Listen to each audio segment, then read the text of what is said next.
Hi friends, இதுக்கு முன்னாடி நான் போட்டிருக்கிற வீடியோவில் வந்து எக்ஸசைஸ் 8.1 1 to 3 ப்ராப்ளம் டிஸ்கஸ் பண்ணியிருக்கேன்.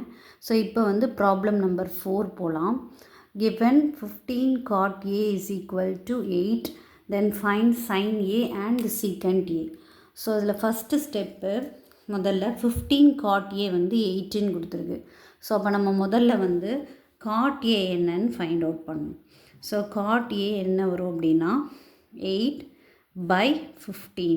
ஸோ 15 அந்த பக்கம் போகும்போது டிவிஷன் ஆகிடும். So 8 by 15. ஸோ இப்போ cot A means nothing but reciprocal of tan A. So அப்போ tan A வேல்யூ என்ன வரும்? 8 by 15 means 15 by 8. ஸோ இதை வச்சு நம்ம வந்து ஃபிகர் கன்ஸ்ட்ரக்ட் பண்ண போகிறோம். ஸோ எப்படின்னா ஒரு ரைட் ட்ரையாங்கிள் கன்ஸ்ட்ரக்ட் பண்ணுறோம். ஸோ அதில் பேஸ் ஆங்கிள் வந்து ஏன்னு எடுத்துக்கலாம். இதை some B and C. So இப்போ tan ஏயோட ஃபார்முலா என்னென்னா ஆப்போசிட் பை அட்ஜசன்ட். ஸோ அப்போ ஆங்கிள் ஏயோடைய ஆப்போசிட் வந்து இது. ஸோ பிசி வந்து 15. ஸோ ரேஷியோவாக இருக்கிறதுனால நம்ம சம் கே எடுத்துக்கலாம். ஸோ இப்போ பிசி வந்து 15K and adjacent side angle ஏக்கு அட்ஜசன்ட் சைடு வந்து AB. So which is 8K. So இப்போ நம்ம வந்து ஹைபாட்னியூஸ் கண்டுபிடிக்கணும். ஸோ ஹைபாட்னியூஸ் கண்டுபிடிக்கணும்னா நம்ம பித்தகோரஸ் தியரம் யூஸ் பண்ணுறோம்.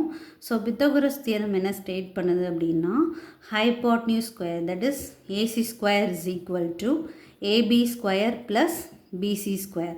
Hypotenuse square is equal to base square plus perpendicular square. So base வந்து 8K the whole square plus BC is 15K the whole square. So அப்போ 8K square வந்து 8 8s are 64 K square plus 15 square வந்து 225K square. So இப்போ இதை add பண்ணால் 289K square. So இப்போ AC square is 289K square means இதிலேருந்து நம்ம AC find out பண்ணணும். இப்போ AC வந்து square root of 289K square. அப்போ 289ஓட ஸ்கொயர் ரூட் கண்டுபிடிக்கணும். ஸோ அது எப்படி கண்டுபிடிக்கலாம் அப்படின்னா ஜஸ்ட்டு இதில் வந்து 15ங்கிற நம்பர் இருக்குது, இதில் 8ங்கிற நம்பர் இருக்குது. ஸோ ஆல்வேஸ் வந்து ஹைபாட்னியூஸ் தான் லார்ஜஸ்ட்டு. அப்போ கண்டிப்பாக 15ஓட கிரேட்டராக இருக்கும்.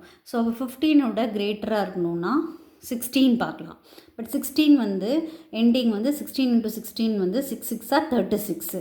ஸோ இங்கே நமக்கு வந்து 9 வேணும். ஸோ நெக்ஸ்ட்டு நம்பர் ட்ரை பண்ணுறோம் 17 into 17. ஸோ 17 into 17 பண்ணால் நமக்கு ஆப்வியஸாக 289 வரும். ஸோ இதை வச்சு நம்ம கெஸ் பண்ணி root 289 is 17 and root K square is K. So அப்போ ஏசியோட வேல்யூ வந்து 17Kன்னு இங்கே வந்துடும். ஓகேயா? ஸோ இப்போ நம்ம வந்து சைன் ஏ ஃபைண்ட் அவுட் பண்ணோம் கொஷினில். ஸோ சைன் ஏவோட ஃபார்முலா என்னென்னா ஆப்போசிட் சைட் பை ஹைபாட்னியூஸ். அப்போ ஆப்போசிட் சைடு என்னென்னா ஆங்கிள் ஏக்கு ஆப்போசிட் வந்து 15K அண்ட் ஹைபாட்னியூஸ் வந்து 17K. ஸோ இப்போ கே கட் ஆகிடுச்சு அப்படின்னா ஆன்சர் வந்து சைன் ஏவோட ஆன்சர் வந்து 15/17. ஸோ ஒன்ஸ் ஆன்சரை ஃபைண்ட் அவுட் பண்ணிட்டிங்கன்னா அதை வந்து பாக்ஸ் மாதிரி போட்டிங்கன்னா உங்களுக்கு ஹைலைட் ஆகிடும். அதே மாதிரி next secant A. So secant A டேரெக்டாக நமக்கு ஃபைண்ட் அவுட் பண்ணுறது கஷ்டமாக இருந்ததுன்னா first reciprocal of secant A என்ன அப்படின்னு சொல்லி பார்க்கணும். So reciprocal of secant A is cos A. So அப்போ காஸ் ஏயோட ஃபார்முலா என்னென்னா அட்ஜசன்ட் பை ஹைபாட்னியூஸ். ஸோ அப்போ ஆங்கிள் ஏயோட அட்ஜசன்ட் வந்து 8K and hypotenuse is 17K. So அப்போ கே கட் பண்ணோன்னா 8/17. But question is secant A. So secant A எதோட reciprocal? காஸோட reciprocal. So அப்போ அதோட ஆன்சர் வந்து 17/8. ஸோ இப்போ சீக்கண்ட் ஏயோட ஆன்சர் என்ன? 17/8.